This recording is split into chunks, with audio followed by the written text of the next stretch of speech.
docteur, il l'avait regardé, il a dit celui-là, il compte pour 10. T'étais plutôt turbulent quand t'étais jeune. En 72, ouais, on le disait, t'étais plutôt calme ou tu vois, par exemple, un Cyril Gann était dans les jupons de sa mère, il me disait, il se cachait un peu timide. Toi, t'étais comment?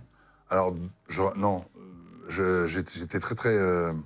pas limite d'être, tu sais, comme on dit, les hyperactifs. Ritaline, les cachets, machin. Non, pas. J'étais à la limite de... De ça? Ouais, de passer le beurre. Non, j'étais super actif dans...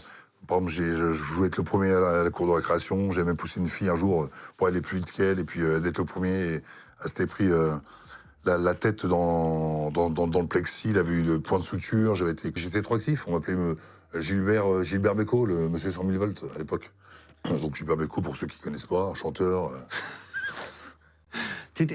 Attends, c'était en quelle année qu'ils ont appelé tes parents? T'étais à l'école primaire? J'avais peut-être 8 ans, ouais, 8 ans, 6-8 ans, ouais. J'ai poussé la gamine. Okay. Mon père routier, grande gueule.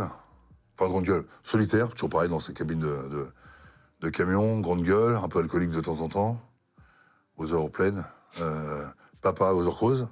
Et puis, ouais.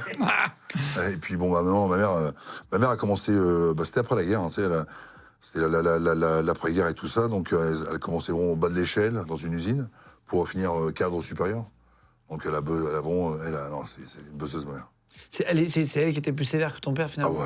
Ah ouais, c'était le fureur. C'est vrai? Le colonel, l'adjudant-chef, non, c'était vraiment quelqu'un de...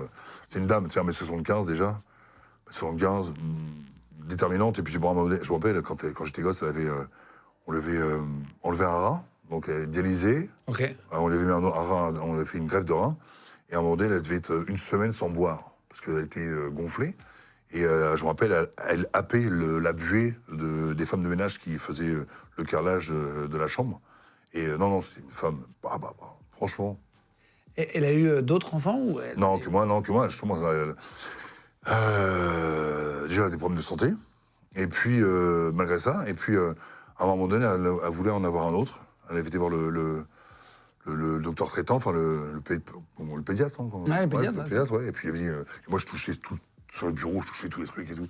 Et ma mère avait dit, j'aimerais avoir un autre enfant. Et le docteur, il l'avait regardé, il a dit, celui-là, il compte pour 10. Pour votre santé, ça sera pas bon du tout.